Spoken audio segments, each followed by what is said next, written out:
This means that there must be certain routes that lead towards shirk. There are certain routes. And all of those routes are mentioned in the Qur'an. Allah has mentioned each and every single one of those routes in the Qur'an. Rather, in a single verse in the Qur'an, Allah has mentioned all of those routes and cut off the route to every single shirk. Every single route that leads to shirk, Allah subhanahu wa ta'ala has cut off all of them. And this is where we come to one of the core points in our lecture, which a person, if he wants to understand history and tawheed and shirk all in one, it's all in this ayah. And this ayah is given an amazing explanation by Ibn al-Qayyim, rahimahullah ta'ala, in his book Madarij as-Saalikeen, in the first volume. And it is in the chapter that relates to shirk, fasl shirk. And so here, so pay attention to this ayah and memorize this ayah and its explanation. And so he says, Ibn al-Qayyim, rahimahullah, he says, وَقَدْ قَطَعَ اللَّهُ سُبْحَانَهُ كُلَّ الْأَسْبَابِ الَّتِي تَعَلَّقَ بِهَا الْمُشْرِكُونَ جَمِيعًا. That Allah subhanahu wa ta'ala has cut off all of the asbab, all of the avenues and ways which the mushrikun have attached themselves to. So all of the shirk of every mushrik, he must have a reason and a cause that has led him to that, an argument and a justification. And Allah subhanahu wa ta'ala has cut off all of those avenues that the mushrikun are attached to. In a way, in absolutely. And whoever reflects upon it and knows it, then he will come to know وَعَرَفَهُ أَنَّ مَنِ اتَّخَذَ مِن دُونِ اللَّهِ وَلِيًّا أَوْ شَفِيعًا فَهُوَ كَمَثَلِ الْعَنْكَبُوتِ اتَّخَذَتْ بَيْتًا وَإِنَّ أَوْهَنَ الْبُيُوتِ لَبَيْتُ الْعَنْكَبُوتِ. He says that whoever reflects upon all of these ways and avenues that Allah has cut off, he will realize that the mushrik he has really built a house that is the weakest of houses. Then he mentions the ayah in the Qur'an, the example of the spider. The spider that builds a house. Indeed, the weakest of houses is the house of the spider. This is the likeness of the mushrik, who has these false arguments and avenues to justify his shirk. So then Ibn al-Qayyim, he then brings the ayah. This is the verse now. This is the verse in which every single avenue towards shirk has been cut off. And there are only 4 routes towards shirk. And those routes are mentioned in this ayah. So this ayah is in Surah Saba, the 34th surah, verses number 22 and 23. This is an ayah from the many ayat that every single muwahhid should have memorized. So in this ayah, Allah says, قُلِ ادْعُوا الَّذِينَ زَعَمْتُم مِّن دُونِ اللَّهِ قُلِ ادْعُوا الَّذِينَ زَعَمْتُم مِّن دُونِ اللَّهِ. Call upon those whom you claim besides Allah. So this is now like a rhetorical question. Go ahead, call upon those. Call upon those whom you are claiming. Make dua to them. Those whom you claim, min dunillah. Min dunillah means everyone who is less than Allah subhanahu wa ta'ala. This means the angels, the prophets, the jinn, the men, the trees, the stones, everything is included because everything is min dunillah. So call upon those whom you claim besides Allah. Then we see the cutting off of the roots one by one, and they're all in successive order. So the first one he says, لا يملكون مثقال ذرة في السماوات ولا في الأرض.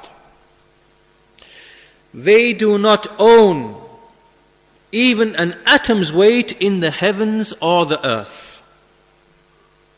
Here we see there is a negation of mulk. Allah subhanahu wa ta'ala has negated that anyone besides Allah has control or ownership over even an atom's weight in the heavens or the earth. Then he said, وَمَا لَهُمْ فِيهِمَا مِنْ شِرْكٍ. Nor do they have any share in ownership. So first of all, he denied that anyone besides him has control over even an atom's weight. Once we've denied ownership, then maybe someone shares in owning something. Okay, maybe you don't own something outright, maybe you share with somebody else in owning something. This is the second level. So Allah subhanahu wa ta'ala has negated that as well. He has denied that as well, that there is anyone besides him who shares with him in the ownership of what he has created.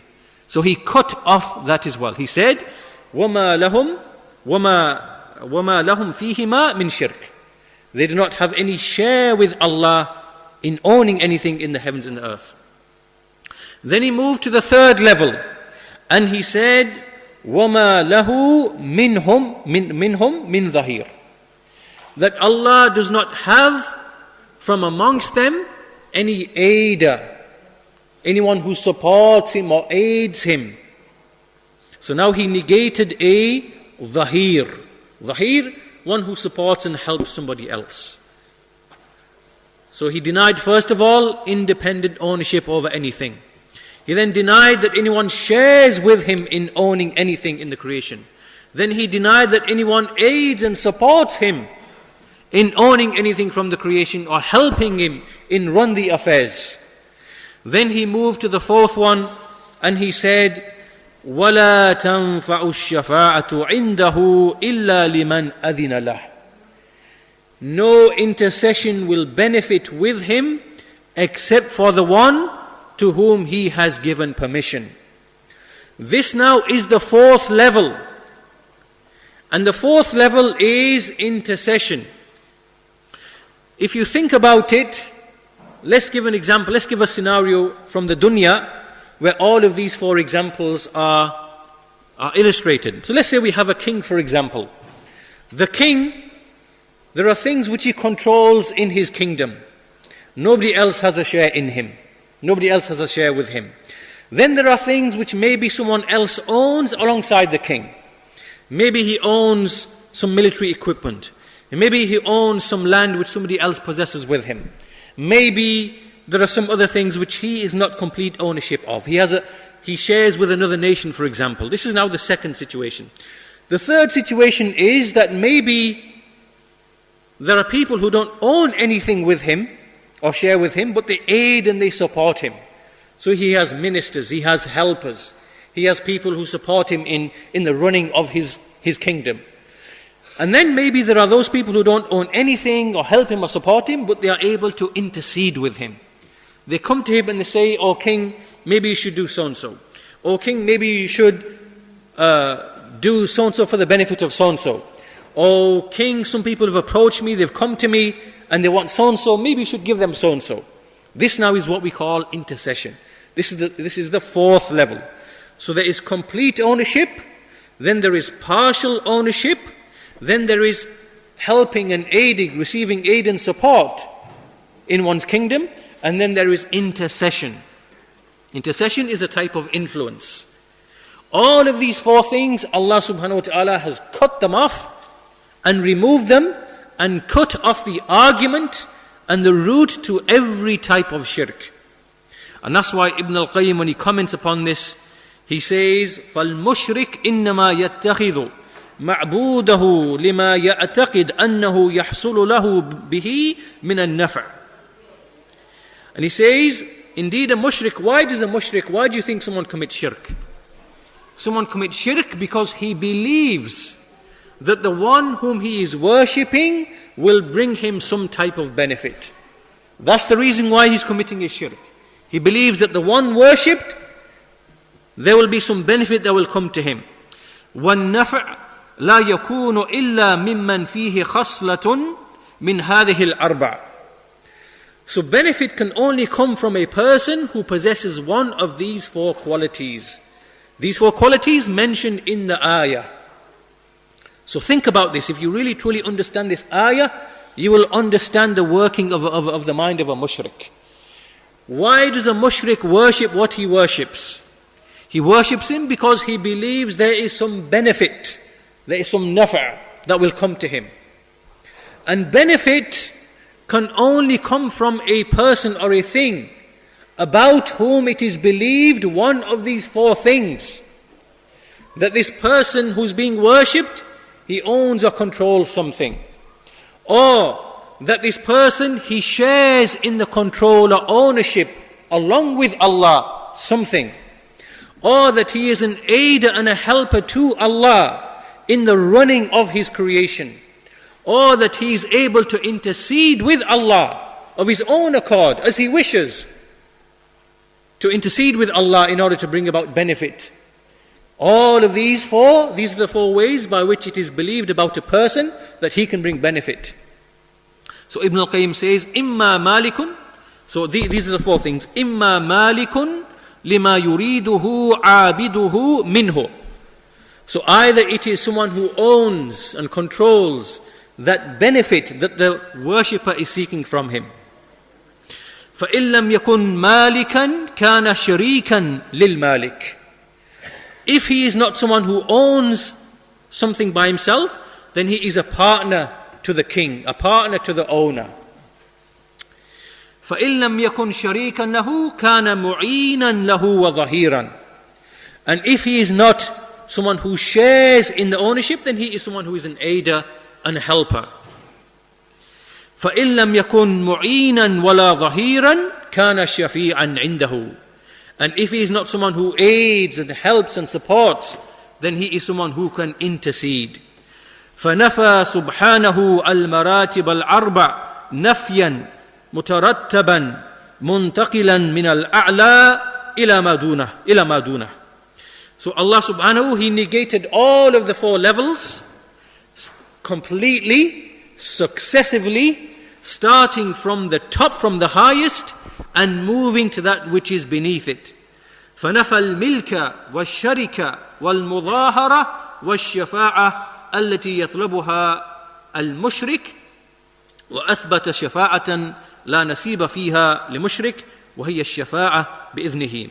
So he negated al-milk or al-mulk, which is ownership. He negated al-sharika, which is sharing in ownership. He negated al-mudahara, which is aid and support. And he negated al-shafa'a, which the mushrik seeks without the permission of Allah subhanahu wa ta'ala. فكفى بهذه الآية نورا وبرهانا ونجاة وتجريدا للتوحيد. So sufficient is this ayah as nur and burhan and najat, which is light and evidence and deliverance, وتجريدا للتوحيد, and the purity of tawheed.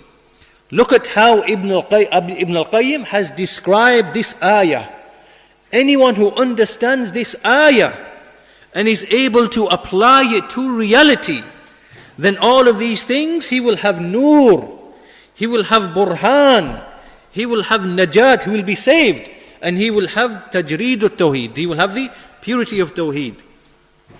So he says this cuts off the usul of shirk and all of the components of shirk. Liman aqalaha, the one who's able to reflect and understand this ayah. وَالْقُرْآنُ مَمْلُوءٌ مِنْ أَمْثَالِهَا وَنَظَائِرِهَا. The Qur'an is complete with its likes and with its equals, meaning of similar verses. وَلَكِنَّ أَكْثَرَ النَّاسِ لَا يَشْعُرُونَ بِدُخُولِ الْوَاقِعِ تَحْتَهُ. But you see, people do not understand. They do not understand that the reality which is taking place around them actually comes under these verses. That these verses are describing realities which are happening all around them. And then he says, وَيَظُنُّونَ فِي نَوْءِ قَوْمٍ قَدْ خَلَوْا مِنْ قَبْلِ وَلَمْ يُعْقِبُوا وَارِثًا. And the people think that these affairs of shirk are things that happened in the people before. These are all things that have happened, gone, and they no longer take place anymore. So Ibn al-Qayyim is saying that most people do not understand how these verses apply to the reality which takes place around them. So, from this explanation of Ibn al-Qayyim, what do we understand? We understand that Iblis has come, he has corrupted the fitrah of mankind, and he has corrupted the aql of mankind. And there are four things that he leads them to believe. Four things that he leads them to believe. These four beliefs, or belief in these four things, are the foundation of every shirk. The starting point, if we start from the inward circle and move outwards. In the Qur'an, Allah has negated them from the greatest right down to the lowest. The lowest is ash-shafa'ah, seeking shafa'ah without His permission. Then it moves to the next level, believing someone is an aider and a helper to Allah. Then it moves to the next level, believing that they share in the creation with Allah, in owning. Then it moves to the final level, believing that they actually own something independently. So it starts from this point and it moves outwards right to shirk in the rububiyyah of Allah subhanahu wa ta'ala.